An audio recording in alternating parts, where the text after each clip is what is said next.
আয়াত ৮ ইন্নাকুম লাফি কওলিম মুখতালিফ। অনুবাদ: নিশ্চয়ই তোমরা পরস্পর বিরোধী কথায় লিপ্ত। ১ নম্বর ফুটনোটের বিবরণ: যেই বিষয়বস্তুকে জোরদার করার জন্যে এখানে কসম খাওয়া হয়েছে তা হচ্ছে ইন্নাকুম লাফি কওলিম মুখতালিফ, বা তোমরা তাতে ভিন্নরূপ উক্তিতে লিপ্ত।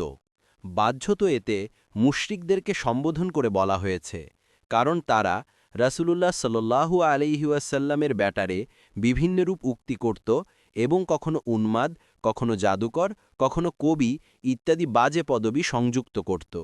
কোনো মুফাসসির বলেন, এখানে সকল স্তরের মানুষকে সম্বোধন করে বলা হয়েছে। তাই এখানে বিভিন্নরূপ উক্তির অর্থ হবে এই যে তাদের কেউ তো ঈমান আনে এবং তাকে সত্যবাদী মনে করে, এবং কেউ অস্বীকার ও বিরুদ্ধচরণ করে। তাফসির তাবারি।